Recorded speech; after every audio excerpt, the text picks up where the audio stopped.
The girl's hands wouldn't stop shaking. Not from cold. The chamber was warm, lit by oil lamps that cast shadows dancing across silk walls. Not from excitement. There was no joy in her eyes, only the hollow stare of someone who had stopped recognizing herself weeks ago. Her hands shook because her body remembered what her mind was trying to forget. The past 6 months had systematically dismantled every part of who she used to be, and tonight, the final erasure would be complete. She was 16 years old. Her name was Tamine, daughter of the Qajar court, granddaughter of conquerors, inheritor of a bloodline that had ruled Persia for generations. By dawn, she would be the wife of a man 3 decades her senior, a military commander who had purchased her with land grants and political favors. But the wedding night itself wasn't what had broken her. What destroyed Tamine, what shattered the minds of dozens of Persian princesses before and after her, was the preparation. The months of calculated psychological torture that the empire called bride training. The systematic destruction that left no bruises, no scars, nothing the outside world could see. Just the complete annihilation of a young woman's will, performed with such precision that historians would spend centuries piecing together how it was done. Before we go further into this darkness, I'm genuinely curious. Drop a comment telling me where in the world you're watching from. It still amazes me that a story this deliberately buried, this carefully erased from official histories, can now reach across oceans and centuries to find you. This is what happened inside the women's quarters of Golestan Palace in 1843. This is the secret the Qajar dynasty guarded more carefully than their treasures, more ruthlessly than their borders. This is why Persian princesses feared their wedding preparation more than death itself. The Qajar dynasty ruled Persia from 1789 to 1925, commanding an empire that stretched from the Caspian Sea to the Persian Gulf, from the deserts of Baluchistan to the mountains of Azerbaijan. They built palaces that defied imagination, accumulated wealth that staggered rivals, and maintained power through a complex web of political marriages. But unlike European royalty, where arranged marriages were transactions conducted with at least the pretense of dignity, the Qajars understood something more fundamental about control. They knew that true power required not just the body of a bride, but the complete surrender of her mind. They knew that a woman who retained any fragment of autonomous will could destabilize alliances, resist expectations, or worse, influence her sons to question authority. So they developed a system to prevent that. A preparation protocol so psychologically devastating that by the time a princess reached her wedding chamber, she was no longer capable of resistance. She was no longer capable of independent thought. She had become exactly what the empire needed, a perfectly compliant instrument. Tamine learned of her engagement on a spring afternoon when pomegranate trees were blooming in the palace gardens. She was 14 years old, still young enough to believe she might have choices, still innocent enough to think her education mattered. She had spent her childhood studying Persian poetry, learning calligraphy, reading philosophical texts that her tutors said showed unusual intelligence. She asked questions that made adults uncomfortable, questions about justice, about power, about why the world was structured the way it was. Her mind was sharp, curious, alive. The court steward who informed her of the engagement didn't look at her face when he spoke. "You are to be married to Mirza Ali Khan. The preparations will begin immediately." No congratulations, no ceremony. Just a statement of fact delivered with the emotional weight of announcing a shipment of grain. That night, as Tamine lay in her chamber trying to process what marriage would mean, trying to imagine a future she couldn't quite visualize, the older women of the court gathered in an adjacent room. They were discussing her training schedule. These women had titles that sounded benign: the mistress of etiquette, the guardian of tradition, the overseer of brides. But their actual function was more precise. They were psychological engineers, experts in systematically dismantling a young woman's sense of self. The first phase began the next morning. Tamine was moved to a different section of the palace, away from her family's quarters, away from the servants she had known since childhood, away from anything familiar. The new chambers were beautiful. Silk carpets, carved wooden screens, windows overlooking gardens. But beauty wasn't the point. Isolation was. From that moment forward, she would see no one except the women assigned to her preparation and a rotating group of other young brides in training. Her mother sent messages. They were intercepted and never delivered. Her younger sister tried to visit. She was turned away at the door. Tamine was told that separation from her family was necessary for her transformation into a proper wife. That attachment to her old life would only make the transition more difficult. What they didn't say, but what the system understood perfectly, was that isolation is the first requirement for psychological control. A person cut off from their support network, from anyone who remembers who they used to be, becomes infinitely more malleable. Then they came for her voice. Over the following weeks, Tamine's vocabulary was systematically reduced. She was permitted to speak only in response to direct questions, and those responses could only use 47 approved phrases. Yes, as you say. Forgive my inadequacy. I am grateful for your guidance. With permission, may I? Anything outside this script was met with immediate punishment. Not violence, but something worse. Social erasure.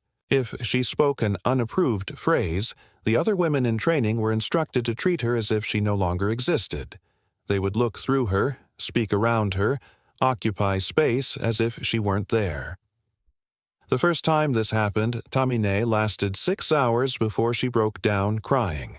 The second time, she lasted 3.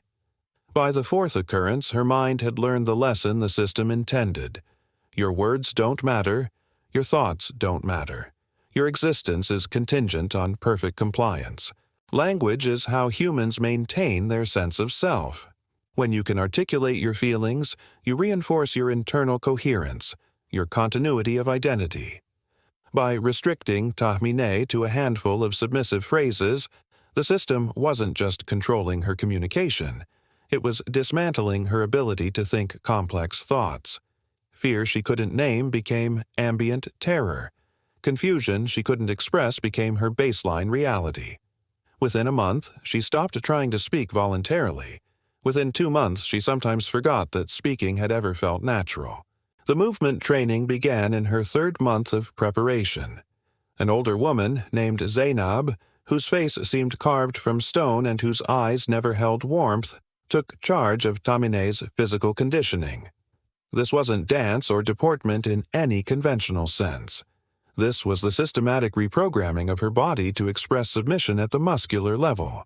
Every morning for 3 hours, Tamine practiced what Zainab called the postures of proper conduct. 7 specific positions, each designed to communicate a different shade of subordination. The greeting posture.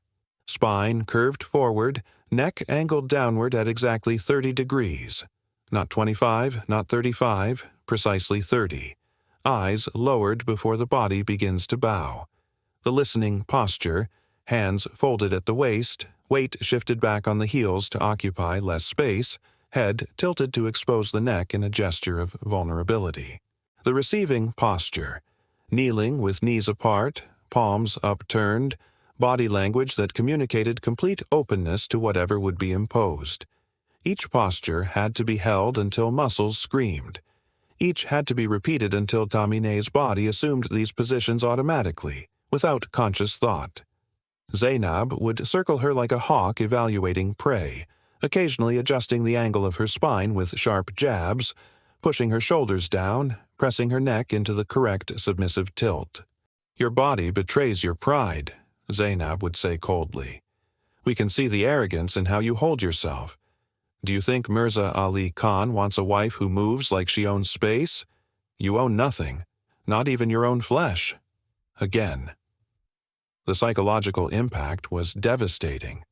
Tamine began to experience her own body as something foreign, something that refused to cooperate with what was being demanded of it. Her muscles wouldn't hold positions correctly. Her neck wouldn't angle with sufficient submission. She was failing at the most basic task, performing her own physical erasure, and that failure became evidence of her fundamental inadequacy. What the system understood, what Zainab had learned through years of breaking young women, was that the body internalizes repeated actions at the neurological level. Train someone's muscles to express powerlessness enough times, and their nervous system begins to believe the message. Tamine's body was learning, cell by cell, that it existed only to submit. But the real destruction came in the 4th month, during what the older women called the conditioning. This was where the preparation revealed its true nature, where the mask of etiquette training fell away and the psychological torture became explicit. The conditioning involved elaborate role plays where older women would simulate scenarios Tamine would allegedly face as a wife. But these weren't gentle rehearsals. They were designed to install permanent fear. Zainab would position herself as the husband, and Tamine would be instructed to approach, to greet, to respond appropriately. She would do everything exactly as trained. Proper posture, approved phrases, perfect submission. And then Zainab's face would harden. Her voice would turn to ice. "You did that wrong," she would snarl, though nothing in Tamine's performance had changed from previous attempts. "You're clumsy, stupid. Do you think your husband will tolerate such incompetence? Do you think he'll keep a wife who can't even greet him properly?" Sometimes Zainab would perform deliberately contradictory actions. Turn away while demanding Tamine approach, speak while requiring silence, and then punish Tamine for not intuiting the correct response to impossible instructions. A good wife anticipates her husband's needs before he expresses them. You just stood there like an idiot. Pathetic. The cruelty was the point. The system was teaching Tamine that no behavior, no matter how perfect, would guarantee safety. That approval was arbitrary and could be withdrawn without warning. That her husband's displeasure was inevitable and her fault. This is what psychologists now call learned helplessness. When punishment becomes disconnected from behavior, when nothing you do changes outcomes, your brain eventually stops trying to find solutions. It accepts that suffering is random and uncontrollable. It surrenders the belief that your actions matter. The conditioning sessions happened at unpredictable times, during meals, during sleep, during rare moments when Tamine thought she might rest. Her nervous system learned to never relax. Her body existed in a state of permanent vigilance, muscles tense, heart rate elevated, mind scanning constantly for the next threat. By month 5, she had stopped sleeping more than 2 or 3 hours a night. She would lie awake, her mind racing through scenarios, imagining failures, rehearsing impossible solutions to unsolvable problems. When she did sleep, she would wake gasping at 3 in the morning, her body flooded with panic hormones, no memory of nightmares but the absolute certainty that something terrible was approaching. The palace physician, an elderly man named Dr. Hassan, who had examined generations of terrified brides, monitored her deterioration with clinical detachment. His records, discovered in palace archives in 1998, describe Tamine's condition with disturbing precision. Patient exhibits progressive dissociation, persistent anxiety, diminished self-regulation, sleep disruption severe. Physical examinations indicate appropriate conditioning for marital function. That phrase, appropriate conditioning, reveals everything. The physician wasn't trying to heal her. He was measuring how successfully she was being broken. He examined her weekly, checking her body with invasive thoroughness, treating her not as a patient but as an object being prepared for use.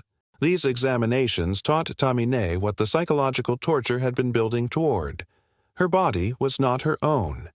It could be accessed, evaluated, manipulated by others without her consent or comfort mattering at all. After these sessions, she would return to her chamber and sit motionless for hours, staring at her hands as if they belonged to someone else, touching her own skin and feeling nothing, a layer of numbness separating her consciousness from her physical form. In the final weeks before her wedding, something inside Tamine broke in a way that would never fully repair. The older women showed her objects she didn't recognize, instruments whose purposes she didn't understand but which clearly existed to cause suffering. Zainab described them without emotion, just facts delivered in a voice like reading inventory. Your husband may choose to use these. You will not object. You will not resist. You will have learned by then that resistance is pointless. That night, Tamine had her first complete dissociative episode. She found herself watching her own body from somewhere outside it, observing herself sit on the floor of her chamber as if she were watching a stranger. She could see her hands shaking, could see her chest rising and falling with rapid breaths, but she couldn't feel any of it. She had exited her body entirely because remaining inside it had become unbearable. The physician was summoned. He administered laudanum, an opiate tincture that would become her constant companion. The drug created a fog between her mind and the world, numbing the sharp edges of terror but also numbing everything else. She moved through her final days of preparation like a ghost, present but not really there, her consciousness floating somewhere just outside her body. Her wedding day arrived on a cold November morning when the sky was the color of steel. She was dressed by servants who didn't speak to her or meet her eyes, who handled her body like they were wrapping a package for shipping. The wedding dress was exquisite, layers of silk embroidered with gold thread, so heavy she could barely stand, so beautiful it seemed obscene given what it represented. Her hair was arranged in elaborate braids woven with pearls. Her face was painted white with cosmetics until she looked like a porcelain doll, beautiful and lifeless. The ceremony lasted 4 hours. She sat on a cushioned throne while hundreds of guests celebrated a union she had no voice in, consuming food she couldn't taste, listening to music that sounded like noise. The laudanum kept her floating somewhere above her body, conscious but not quite present. When the sun set and the celebration ended, the older women led her to the bridal chamber. The room had been prepared with meticulous care, silk hangings, candles casting warm light, the bed covered in white linen that looked like snow. Everything designed to suggest romance, to create the illusion that what was about to happen was something other than what it actually was. Zainab positioned her on the edge of the bed. "Stay here. Do not move. Do not speak unless he addresses you directly. Do not cry. You have been trained for this. Do not embarrass yourself or your family." Then she left, and Tamine heard the door lock from outside. She sat in that beautiful chamber with every nerve screaming beneath the laudanum fog, her mind trying desperately to prepare for something it had no framework to understand.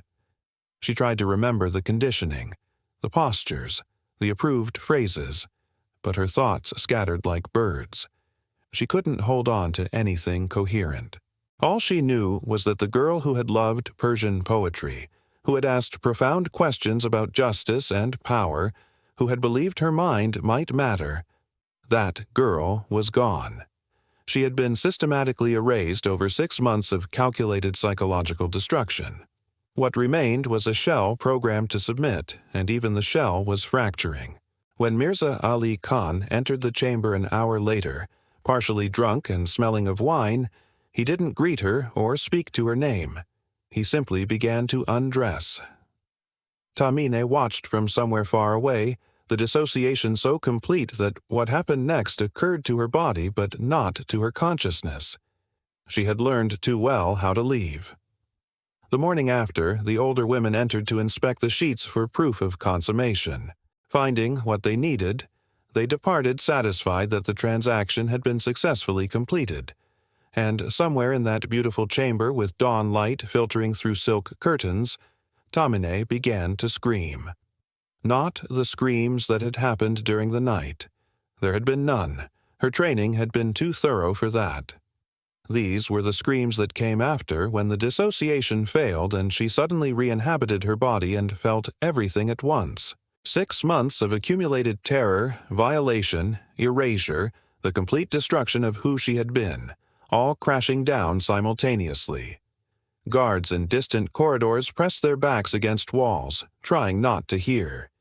Servants hurried past the women's quarters with their eyes lowered. Everyone in the palace understood what that sound meant. Another bride had completed her preparation. Another mind had broken under the weight of what the empire demanded. The physicians came. They administered heavy doses of sedatives. Within days, Tamine entered a permanent fog that would last the rest of her life. She bore her husband 4 children over the next decade. She performed every duty expected of her with flawless obedience. By every official measure, she was a perfect success. But the girl who had existed before the preparation, the curious, intelligent, alive girl, was gone. Palace records from 1843 onward describe her in increasingly hollow terms. The wife of Mirza Ali Khan remains in delicate health but fulfills her obligations adequately. She died at age 49. The official cause listed as wasting illness, though private correspondence between palace physicians noted that she had simply seemed to give up, as though her body had finally surrendered to what her mind had known for decades, that the girl she had been was murdered slowly, and the woman who remained was just a ghost performing rituals of survival. Tahmine wasn't unique. Across the century and a half of Qajar rule, this preparation ritual repeated itself with dozens of royal daughters. Their names survive in fragments: Princess Mariam, Princess Fatima, Princess Zahra, each one a young woman whose mind was systematically dismantled in the months before her wedding. Some of their personal writings survived, hidden in the margins of Qurans or tucked into the linings of jewelry boxes. Brief, desperate sentences that reveal the internal experience of erasure. I cannot remember who I was. My voice sounds like a stranger. I practice not existing. What makes this history unbearable isn't just that it happened. It's that the techniques the Qajars perfected, isolation, language restriction, physical conditioning, random punishment, induced hypervigilance, deliberate dissociation, these aren't historical curiosities. They're the blueprint for psychological torture that intelligence agencies would later study and refine. They're the mechanisms of coercive control used by abusers in intimate relationships today. They're the foundation of how cults break down new members, how authoritarian regimes destroy dissent, how systems of power teach people that resistance is futile. The Qajars didn't invent these methods, but they systematized them with remarkable precision. They proved it was possible to completely destroy someone's autonomy without leaving marks, without physical violence, through purely psychological means. And that knowledge never died. It spread, it evolved, it's still being used. In a locked room in Golistan Palace, there's a chest containing the personal effects of Qajar brides. Letters that were never sent. Journals with increasingly incoherent handwriting. A silk scarf embroidered with a single line of poetry. I lived once, before they taught me how to disappear.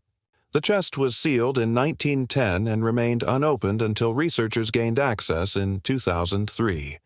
Inside, they found what the empire had tried to erase, evidence of minds that resisted before they broke.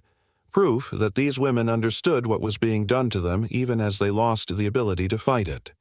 One letter, written by a 16-year-old princess 3 weeks into her preparation, contains a single devastating sentence. They are teaching me to be nothing, and I am learning faster than I thought possible. She lived another 40 years. She never wrote another word. The screaming that echoed through those palace corridors wasn't the sound of wedding nights. It was the sound of human minds collapsing under the weight of systematic psychological destruction, performed with such precision that the empire could pretend it was tradition, could call it preparation, could hide it behind euphemisms and beautiful ceremonies. But the women who survived knew. The servants who heard knew. And now, centuries later, as we piece together the fragments they left behind, we know too. The Persian princesses didn't fear their wedding nights. They feared the months of calculated erasure that came before, the preparation that would hollow them out so completely that by the time they reached their marriage beds there was almost nothing left to violate. Just ghosts in silk dresses, performing the final rituals of their own disappearance.